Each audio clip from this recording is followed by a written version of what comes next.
Hi, it's Chelsea from Pink Door Fabrics again, and we are on month 11. So I apologize for the delay with this. We have been traveling and doing retreat and hosting all of those things, so my month got away from me, so I apologize. But we're here. You have a really strong foundation for all of this. So let's just talk about the intricacies of month 11, and we're almost there.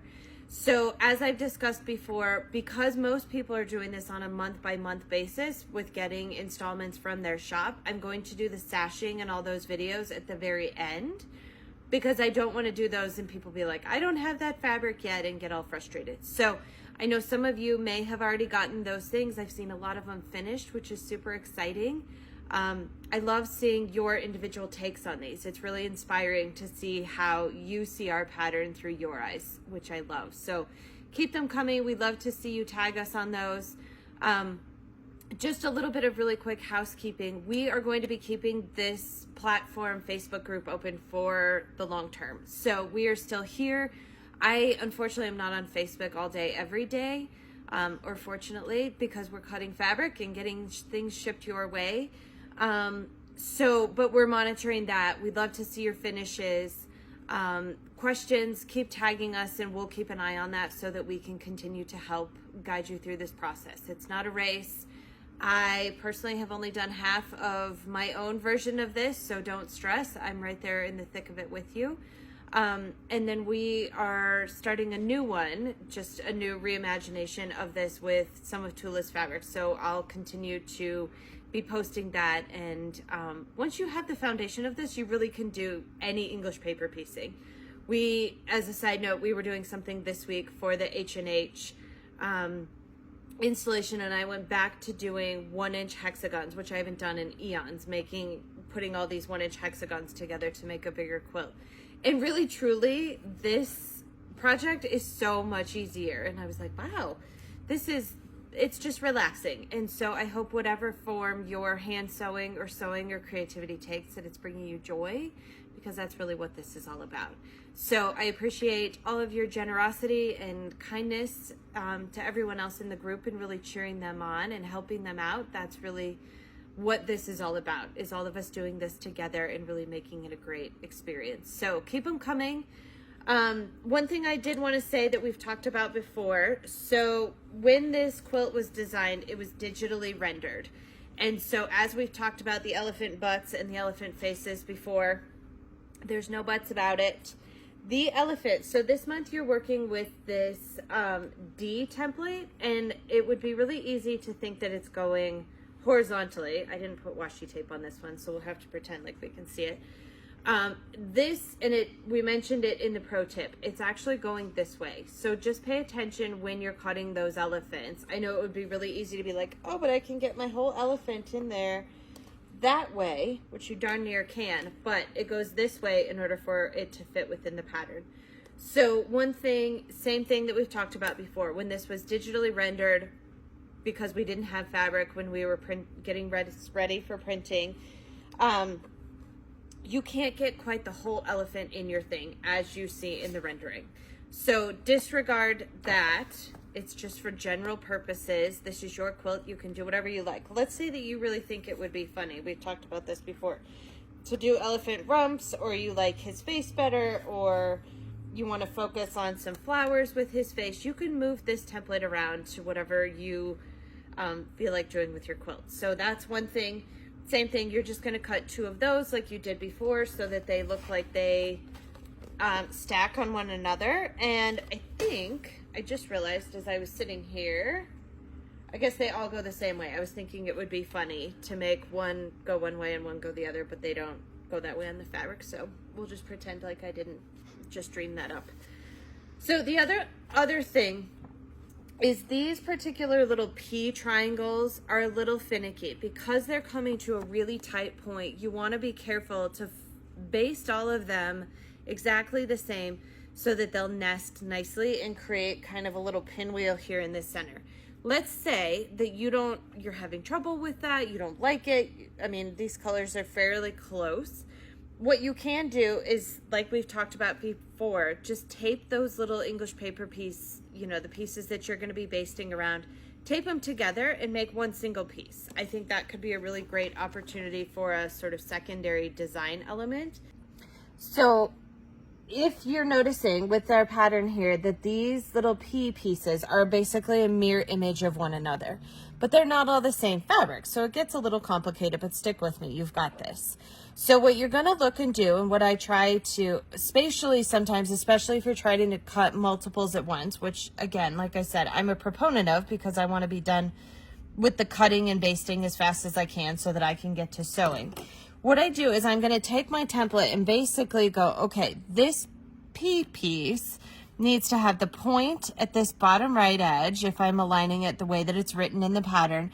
And my right angle, we're going to go back to our 7th grade geometry, needs to be in the, let's call it the bottom left. So what I'm going to do is if you're, and you have plenty of fabric, and this is where we sent you a little extra so that if this is a challenge for you, like it can be for me sometimes, you've got plenty to do. So I'm going to go, okay, this particular piece needs that. I'm going to lay it on my fabric. Do as I say, not as I do, so that you don't chop your finger off. Then this piece, and my check for this is to go, okay, that's going to fit just like that. And so I almost create a little design board for myself so that I've got a way to lay this out. And then when I go to baste, I pick them up and baste them in that same order so that I don't get confused, especially with solids where there's not really a right or wrong side to it. That's a whole different debate that we're not getting into today. If there's not a right or wrong side to it, you can really make it go either way. So then this one, this is my Celestial, the darker navy here.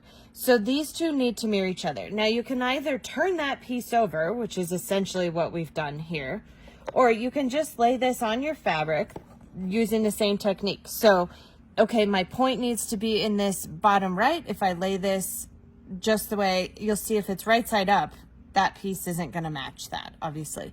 So I flip it over, and this is just a good spatial technique to use for lots of English paper piecing. So my point needs to be down here. My right angle needs to be, let's call it in this top right corner, and then my other angle in the bottom left. So I'm just going to bring it to my fabric here, and I'm going to use the edge of it because it doesn't need to be absolutely perfect. And I'm going to cut that piece. So now, again, like I discussed, I'm just using my little design board here on my cutting mat so that I can lay these out and make sure that I've got all the pieces. There's a faster way to do this that I'll tell you in just a minute, but it's not necessarily a beginner technique, so I'm not going to go through that just now. So I'm just going to lay them out the way that they go. And then for your next triangle piece, then you're going to flip this over again. So this was, you'll see the right angle is in this top corner, which makes a 90-degree angle. Then it flips again and it's on the bottom left. So I'm just going to bring my little template over to my fabric, and instead of trying to remember to flip or whatnot, I'm just really using my pattern as a visual reference so that, now I got myself turned around, hold on. As a visual reference so that you've got them correct. And so I'll cut that piece, same thing. Lay him down so that this is going to start to make this fan design. And then I won't bore you with the cutting, but I cut another one of these. And so then for the last one, same thing. This guy, your point for this one is in this top right corner. Your right angle is here. This one, flip it over, and because it's the mirror image, your point is going to be in this top right corner. Your right angle is in the bottom left.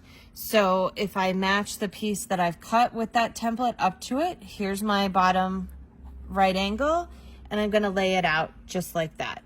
Now you'll notice that this particular triangle template, I'll lay it on here so that you can see it, is got a dog ear like lopped off of it. It would be easy to say, well, wait, I want to make that a full triangle. Because this is such a tight angle here, we cut that, or we foreshorten it. You still got plenty of seam allowance there so that you don't end up with so much seam allowance where all these points are coming. And so now that, and that'll reduce bulk, because as you can see, you've got 4, 8, 9, 10 total pieces that are going to match in this center. So one tip that I'll give you is that I would make all of these P pieces. I would do this to this and make sort of one, it's not an equilateral triangle. I can't remember what they're called. Missed that day of geometry, but actually it would be an equilateral triangle because all of these angles are equal.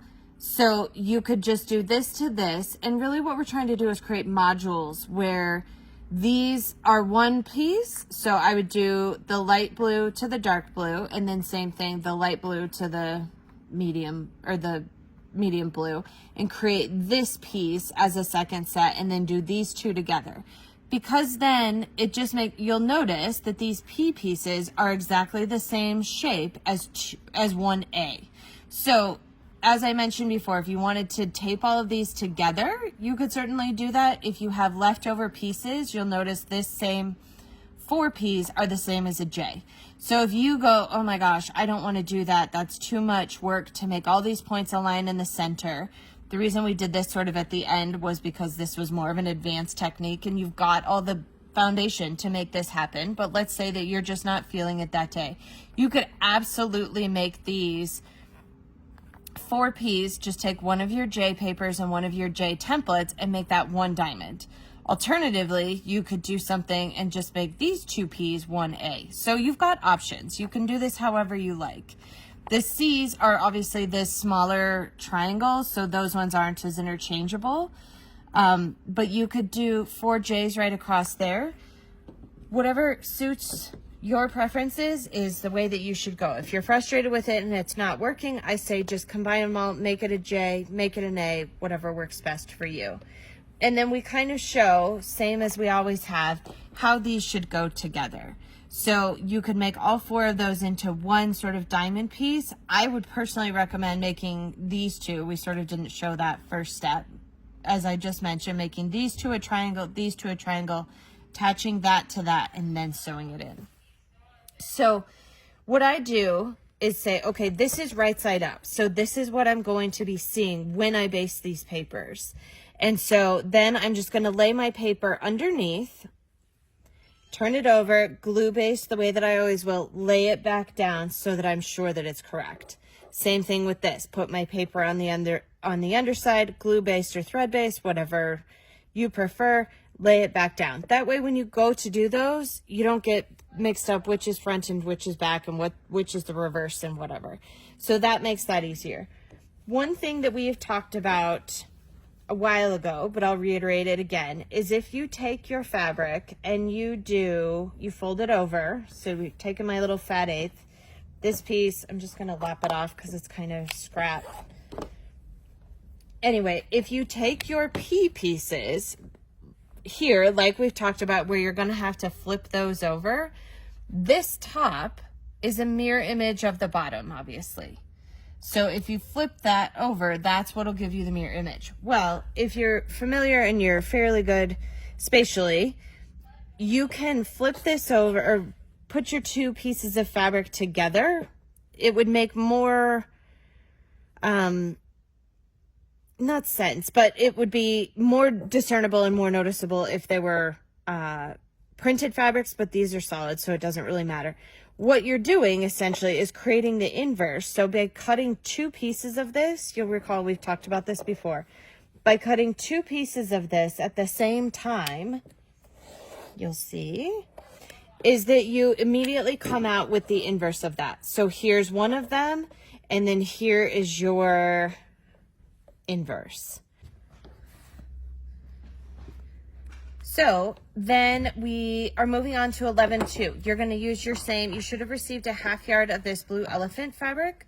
So the second cut of this, you'll see, is an edge block. And so we've talked about these before, where these are not necessarily meant to be fussy cut. These can be anything. They're going to kind of be on the side of your block. If there's a particular part of this print that you really love, I would say absolutely use that. I think it would be fun if you've got, you know, depending on where you did your first block of this, that you could do this little elephant kind of looking off the edge of your quilt. Could be fun. But whatever strikes your fancy from this print, I say that's what you should go with. these are not nearly as noticeable because they're edge pieces as they were before. So the only thing we've talked about this. So because they are going to be cut off and you're only seeing half of these blocks, this is going to be your cut line. You'll notice that this is what you'll see. The cut line is actually 3/8 of an inch to the left of that in this case. So don't cut those just in half. They're not going to work very well. So our intention with this was for you to make the whole kind of half block, and then we'll cut those pieces off in the end. We're going to focus on that the next month.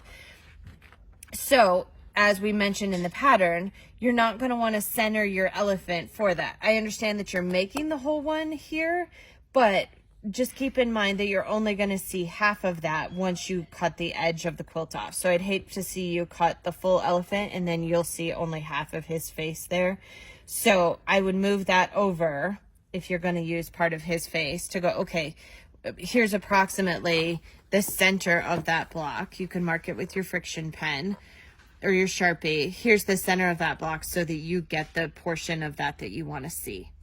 So the last one in month 11 is one little hippo block. And then we're moving on to borders. So we'll see you next month and enjoy.